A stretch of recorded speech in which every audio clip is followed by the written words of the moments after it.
so interesting because how do you... Because that takes a lot of strength to do stuff just by yourself. And it takes strength to even be able to see the strength in doing things by yourself. Yeah. I want to know where you get that from. What in you is encouraging and pushing you to do this by yourself for yourself? Yes, that's a good question. I don't know. I guess it's just trying to do something on my own. Because being the youngest growing up, it was just like I had to look for somebody to do anything. So now I'm just trying to find something that I'm good at that I can do alone. This is just for Damirus. Oh, it my is goodness. Done by Damirus. It is his alone.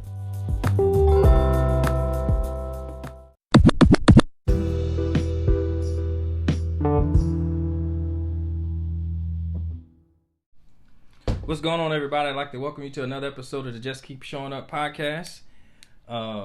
This podcast, I'm actually here with two of my peoples. Actually, the people that have half of my DNA. Is that correct? Would it be half of my DNA? Yeah. Yes, I'm doing it. 50-50. I have the show here. I have Miss Dawnece. Hi. And Mr. Damirus. Hi. So I'm going to start with Dawnece. Let her give the people a little bit about herself. You know, she's the eldest. She's the one closest to being old. So we're going to start with Dawnece.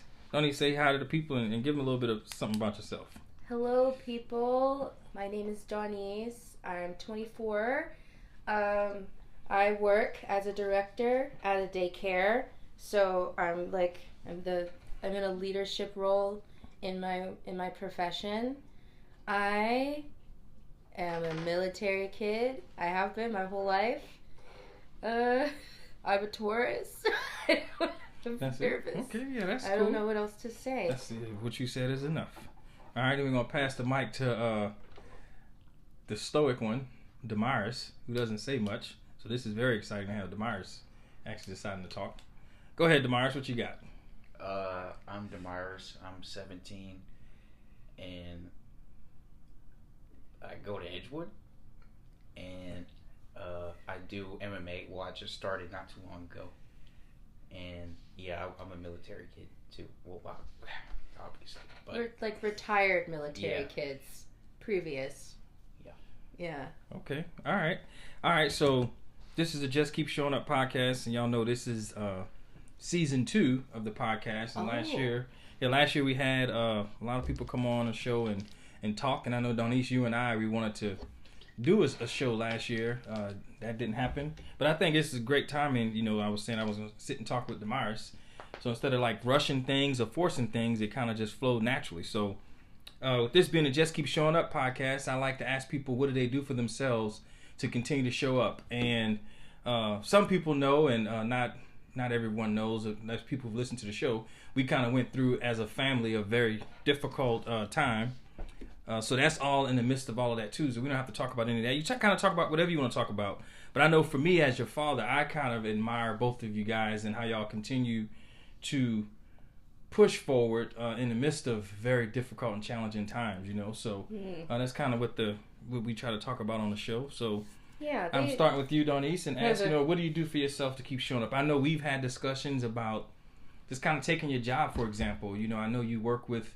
You being a director, being in charge, you work with people, you're in charge of people who are a lot older than you, you know, and I know we've had many conversations about that, and I think a lot of people listening kind of deal with that as well. So just things like that are just the things you do for yourself to continue to show up.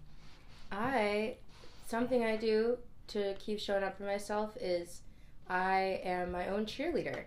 I'm kind of like, you know, I was dealing a lot with like an inner saboteur, like this version of myself that just wanted to watch everything burn, and it just wasn't productive and it wasn't helpful, and it was being done out of fear. You know, like I feel a lot of people operate sometimes out of fear, and that's what keeps us from taking the chances or being as honest and vulnerable as we need to be. And I feel like, you know, sometimes you just have to, like, for a lack of better word, you just gotta punch fear in the face. Like, you really have to just put on your big kid shoes and realize that the only person who can really change your life is you, and the only person whose opinion of you that really matters is yours. So that's the way I've managed to keep chugging along and keep showing up for myself is by becoming a fan of myself and a supporter to myself and not my biggest enemy. Because that's another thing I struggled with for a really long time is my own brain and my own psyche being my biggest enemy. And it's kind of like I already have this person against me, and it's the person in the mirror, and nothing good comes from being the person who is against yourself. Okay, yeah, so I think that's really good.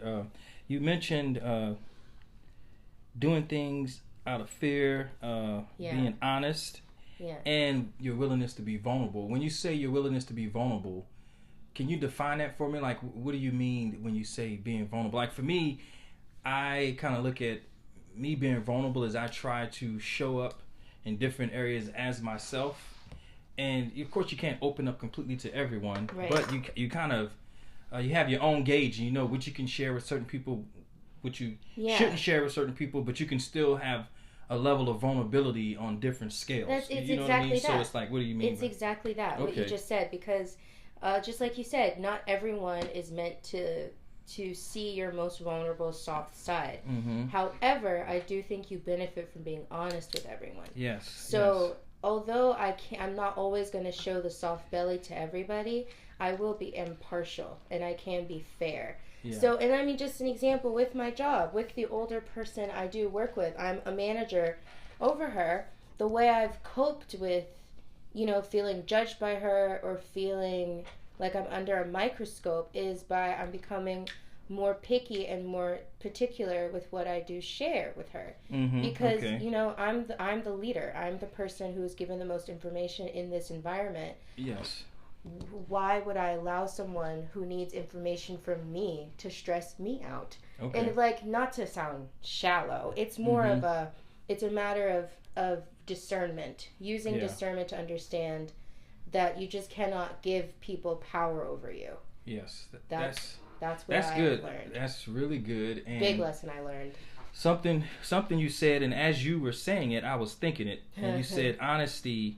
You said being honest and impartial. Yeah. And I feel like I wrote down impartial and honesty is a way of being vulnerable. Mm-hmm. Because it made me think about friends that a person can have, or family members that you have, and they say something or do something, and you want to give them an honest assessment or your honest opinion, or just be honest with them in the moment. Mm. And that takes vulnerability, because now you're putting yourself out there in a sense of, okay, I don't know how they're going to receive this. Yeah. But I'm still willing to That's what makes so many people hesitate. Vulnerable. Yeah. So I think it's good to just kind of crack open that, vulnerability is not just opening yourself up to be judged later or taken advantage of. It's actually just being honest. Vulnerability and is supposed to be emotions. supposed to be empowering. Yeah, it's supposed to be empowering. Yeah. So if you find yourself being vulnerable and you feel disempowered from it, then it's still not the right level of vulnerability, or you're still not saying what you need to say. And that's still something I struggle with. Even when I feel like I'm being as honest as possible, I still sometimes leave a conversation like I should have said this, I should have said a little bit more. So it's all a learning curve. It's all a learning process. I don't think anybody has it mastered. Maybe Brene Brown, but the rest of us are just kind of figuring it out. Everybody's trying to figure it out, and so is she too. Yeah, exactly. So, you mentioned being kind to yourself has helped as well. And do you find yourself kind of having a challenge with perfectionism, or like you get paralyzed trying to do things a certain way, or no? Oh my goodness. Paralyzed is a good word. Because I do get paralyzed sometimes when I get overwhelmed. And I, let's say I have 4 different things that I need to do, and I try to do them all at one time. And that's what paralyzes me, because I'm trying to figure out what is the best order to do this. And there is, if that's the thing, it's just a matter of understanding I'm one person. I don't have to do everything myself. So when I get in those moments of feeling paralyzed, I've learned that it's best to ask for help. I feel like the best thing, the kindest thing you can do for yourself is to ask for help and to admit when you need help, because that, again, is a vulnerable thing to do.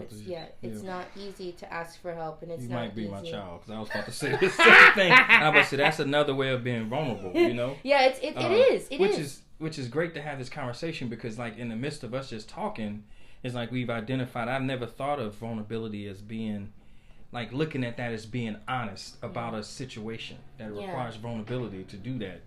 And then also asking for help requires vulnerability. It lets a person know that, look, it's something I don't know, and can you help me? Exactly. And that's been looked at as like a weakness, in our society. I think it's getting better, but it makes me also think about the gym. Like, someone that I go to the gym with just recently asked me to spot him. He was a person who didn't talk to a lot of people in the gym, and we've kind of started talking and kind of developed this friendship in the gym. And he asked me to spot him the other day, because he has a goal in mind and he wants to lift a certain amount of weight. And for me, it was just like, man, it's such a beautiful moment of a person who's opening up and saying, not only am I opening up, but hey, can you come over at my moment of potential weakness? Yeah. Even though he's doing something strong, but in his potential weakness and not being able to push something up, can you help me get it up? Yeah. So I think that's really big, and I think that's just another thing with life as well. Understanding, I don't think none of us are designed to navigate this life. I think reach our full potential without the help of another person. I truly believe that. You ate that. Yeah, sorry.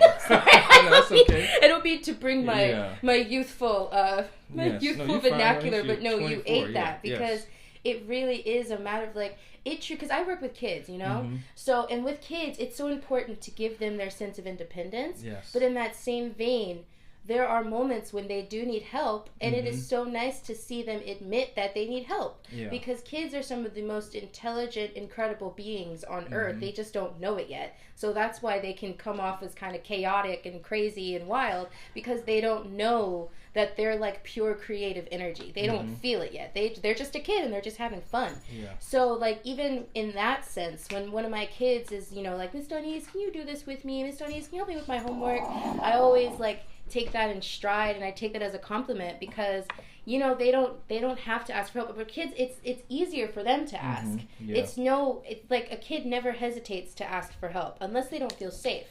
But they don't hesitate. So I feel like as adults we could benefit from having more of a childlike mentality, because that's what I've been trying to do. I've been trying to kind of like see the world through a child's eyes for a little bit, because it keeps me from feeling so bogged down by like the reality of getting older and adulthood and the world and the government and just all the stuff that gets piled on us just from existing. There has to be some kind of reprieve. There has to be a way to shake that off. Yeah. And like for you go to the gym. Damirus does his MMA. I have a spiritual connection to the universe, so I have my own personal practices with tarot and things like that. But I also I find a lot of my creative outlet through my job. I come up with new ideas to do with the kids. I can express my ideas with them. It's just a matter of, I think what I've been mastering, or not even mastering, what I've been navigating is finding my voice and confidence and having a solid version of that. Not like a pseudo flimsy, not a balloon confidence, concrete confidence. Yeah, and just trusting that, trusting your intentions. Trusting myself. Trusting your intentions and your instincts. Yes, knowing that I know what's best for me. Okay. And I don't really care how it looks to other people, because it's my life. It's my life. All right, Damirus. We've been doing a whole lot of talking, me and Dawnece. Yeah. I'm going to pass it over to you and ask you that same question, man. All the different things that you've kind of had to deal with in your short life, and this is, I'm just very interested, but it's, once again, we're talking about things we do to continue to show up, and I know, being a 17-year-old young man, I once too was a 17-year-old young man. I know recently I had to tell myself, I'm like, Damirus is in his room, but I remember me when I was 17. Me too. I was in the room, Your room is your favorite place. So it's just good, man, to just kind of hear from you and like from your perspective, like the things you do for yourself to continue to show up, meaning like just to continue to keep going in life. I think one of the big things I do is the whole MMA thing, because I think it kind of taught me how to really look for, I guess, myself or something to like succeed, because it's not a team sport, because it's just you and another person in the ring or something like that. I never thought about that. Football and basketball, it's like, if you fail, maybe you could blame it on somebody else, or basketball you blame it on somebody else, but in MMA or just a combat sport in general, it's really just you. So that's what drew you to MMA. That's so interesting. Yeah. That drew you. So you didn't want to was it a fear of having to depend on someone else, or was it a desire to just want to depend on yourself and see how successful you can be with doing something yourself? Yeah, I think it was just depending on myself to really be depend on myself to succeed or something like that, because then I think just let it flow, man. Whatever you're thinking, it won't be the wrong thing you say. Because a lot of like great MMA fighters, they really just they become great by just like working on it constantly and stuff like that. So I think that's really cool. Makes you just kind of continue to work. You're kind of working on your craft, and you're working on the entire craft. So it's not like, because I know we both played football. You played football when you were younger. Like you can be the best quarterback or you could be the best running back, but if the offensive line isn't blocking, or if you're a wide receiver and your quarterback has a bad day, then everybody's kind of having a bad day, sort of, kind of on off. And you feel like you can have MMA as like a personal thing. It's just you versus you, which is kind of what it is. Oh, that's with your. Of course, you have your coach who's teaching techniques, but then would you say it's ultimately up to you to implement those things? Yeah, just really, go out and perform, and it's really like it's a lot easier to keep trying to get better, because in football or basketball, there's probably people in there that are like way better than you, and it can be discouraging. But like MMA, there's like other people in the gym, but it's really you're training for yourself. With team sports, you're like training as a team to get better. That's so interesting, man. That's like incredibly interesting. That's so interesting to me to understand your reasoning and your logic behind that. And I feel like that can. It. Yeah. Why? Because I was wondering, like, MMA, is this brother just mad? He want to beat people up? Is what I was thinking. You know what I mean? I figured it was just a great outlet to get feelings out. That's what I'm saying. Exactly. I didn't associate it with something mental, like he's talking about, almost, or just like a desire to just continue to work and work. Improve yourself by yourself. Yeah. Can I ask something? Yes, you can. Yeah. I want to know. So, because it's really interesting that you say, with basketball, football, you have a team, but MMA, it's just you and your opponent. Do you feel like that's a metaphor for life? Like there's some people in life who need the team and they benefit from working in the team, and then there's some people who just kind of do better as a lone wolf? Yeah, because you can just see it in just like not only sports, but just like all stretches of, I guess, life or media or whatever, or you call it. Like, what's an example of that you're talking about? Because I had an example. Yeah, like you say with sports, we definitely know with sports, man. Like you, because we just explained that how it is with sports, and the teams depending on each other. Which I think, on the other hand, like I'm a kind of like Dawnece just alluded to. I'm like a team sport guy, because I'm really into the power of having people depending on each other, because I feel like it builds a community.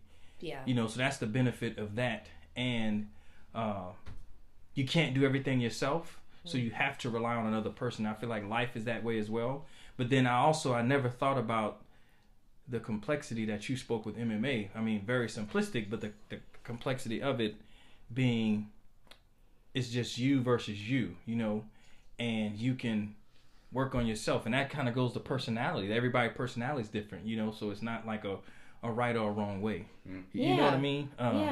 But I think that's good, and you do see it in life too. I think with different things, you have some people, man, they thrive on being, a lone wolf, of just kind of getting things done. And some of that stuff, I think it comes from trauma. It comes from growing up, and you opened up, because like kind of going back to what you were saying, Dawnece, with children who naturally, like we kind of like in our most natural state, I think, as a child, before we're shaped by the world on how we should respond to certain things, what we should think about certain things. And as a child, you still kind of like really fresh. You're still a sponge. Yeah, you're still a sponge. Kind of pick and choose. And I think people kind of go through life, and you have different experiences. And if you never take the time to kind of dig into the whys of how you show up and how you behave, I think behave in the aspect of things that aren't beneficial for you, because and it kind of makes me think about, this is still kind of talking on what Damirus was saying, but it makes me think about things that we do to get through difficult times and then not have the ability to turn that back off. Yeah, like we no longer, like you're no longer in prison, but you're still walking around like with a shank. Yeah, you're still walking around with a shank, and you watching your back when you live in like the doggone suburbs. Yeah, so you're still in prison, but you've worked yourself out of the prison. Yeah, exactly. Yeah. So it's important to kind of be able to pivot and that's why what he said was so interesting. Yeah, it because is. Yeah. How do you? Because that takes a lot of strength to do stuff just by yourself, and it takes strength to even be able to see the strength in doing things by yourself. Yeah. I want to know where you get that from. What in you is encouraging and pushing you to do this by yourself for yourself? Yes, that's a good question. I don't know. I guess it's just trying to do something on my own, because being the youngest growing up, it was just like I had to look for somebody to do anything. Mm-hmm. So now I'm just trying to find something that I'm good at that I can do alone. This is just for Damirus. Oh, it my is goodness. done by Damirus. It is his alone. That is powerful. So kind of going back to what you're saying, being the youngest in the house, in the family, if you ever wanted to do something, you was dependent on somebody else helping you. Or somebody else doing it for you. You always had to ask one of us or see what was going on. You had to ask for permission. When we moved as a unit, he was the smallest link in the unit. And now it's like, okay, you want to be able to do something that you can do and you don't need the permission of someone. Yeah. That's so insightful. Really, yeah, that's really good. That's really good. Really good. Yeah, that's good. Because I mean, just to touch base without digging into the well, when our family was all together, we were very close-knit family. Mm-hmm. Like, we spent a lot of time together. We had traditions, and of course these are things that have evolved with time, but I'm just saying, when it was four of us, we had like a regimen. We had a routine. We had, we would eat dinner together every night, and we would open presents together. Like, there was a lot that we did together that I guess you would say maybe the regular nuclear family didn't do in America, and that always felt really special to me. That always made our family feel more special to me. So when everything happened the way that it did in terms of our family dynamic changing, it comes with the pain of it. It comes with the pain of change, but also I think there's power in change. And that's why, going back to Damirus, I admire you for finding the strength in the loneliness. It's because I feel like, I wanted to ask, do you see a difference between being alone and loneliness? Do they interweave for you? Because that's something I struggle with sometimes. I struggle with, am I alone or am I lonely? Yeah, I mean, I feel like I feel like you could be alone and then you could like feel alone. And right. I feel like one's an option and one, it just kind of happens. So one's an option, one's kind of... So which one is the option? Just being alone. Being alone is an option? But just like feeling alone is like no one... Because like you could want to just be in your room alone.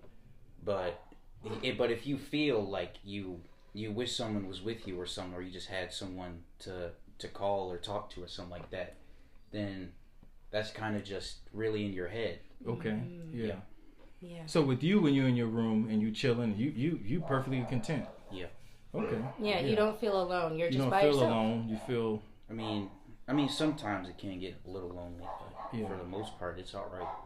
Yeah, and that's just you learning to cope and deal with things. And I think something else that's important is understanding that this is you guys' story that y'all write. And I often talk to people about that too. Like certain things that I do, like for example, specifically with Damirus in his room. Like he's 17, but I always try to knock on his door before I go in, just to give him that courtesy and give him his space. Respect someone's boundaries. I think that's another thing we've learned as a family together. Because when the family dynamic changes, so do your boundaries. Yeah. So do your expectations. And like for me alone, living with it, like, because I've transitioned from living with mom and Damirus to living with dad and Damirus, and it's been very interesting because it's different in a lot of ways, but in some ways it's still the same. Like there are still responsibilities that we share together. There's still time that we spend together. There are still things that we are able to do alone, and I just think it's about respect. I think like one of the greatest things in life that we can do is respect ourselves and respect each other, because love is beautiful, love is pure, love is light. However, I don't think love is always enough, because love, it's not easy for everybody to operate from a place of love, because it's just, we all have such different definitions for it. But respect is something that I don't think changes, and I think respect is something that could be concrete, you know what I mean? I do, yeah. Yeah. I think respect probably is a something that could be subjective as well. You know, like a person can be doing something out of respect, but respecting another. For example, I can respect a drug lord and go kill someone, and I'm doing it out of respect of the drug lord, but it's still, you know, so it's very subjective. Wrong. Yeah. So it's just, no, you're right. I think it's just understanding. I don't know, but I definitely know what you mean. You know what I mean? Yeah. So I want to say, we could start with coming from Damirus and back to you. With Damirus, if somebody's listening to the show, man, and or they have their son or daughter listen to it, that's your age, you're 17, and some of the things you shared, like you talked about loneliness, you also talked about MMA, or just things that you're going through. What advice would you give a person who may find themselves like the things that you said resonated with them? What advice could you give a person? Like someone my age? Yeah. Or just advice. Anybody that's listening, you never know. You may say something that dog on somebody my age. I just think anybody who can relate to what you said, what advice would you give them? If you have any. You don't have to force anything out. I feel like just try to find you, because you don't have to be happy all the time. Just try to find like a middle ground, like within yourself. Yeah. Like if you don't, just do what you can, I guess. Yeah. No, that's in life. Yeah, that's good advice. Do what you can, and if you're not happy, I don't think anybody's happy all the time. Happy is an emotion that comes and goes. That's definitely subjective.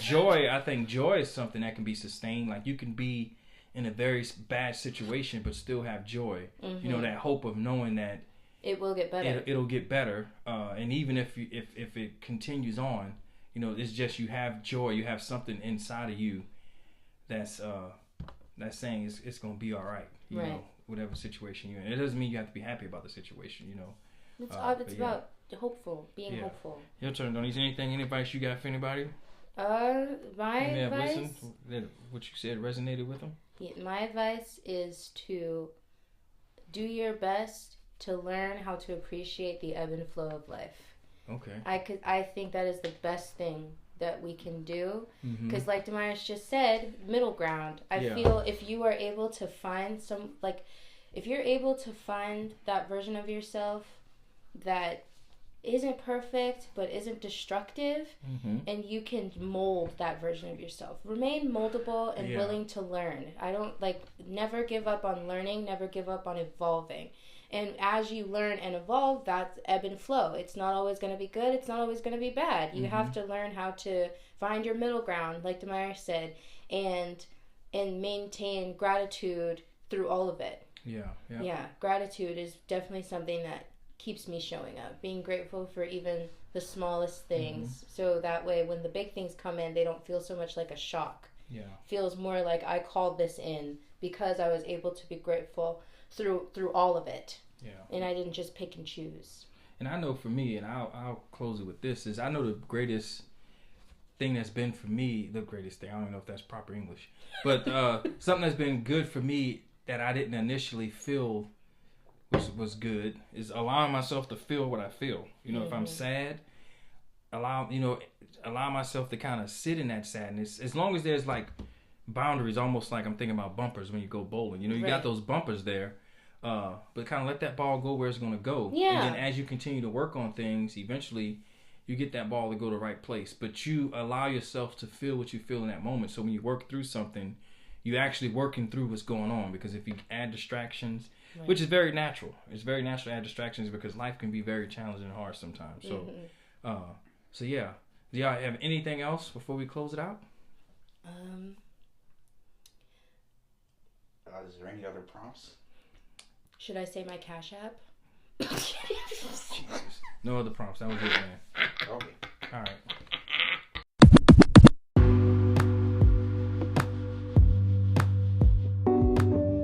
Thanks everybody for checking out the show. Until next time, peace.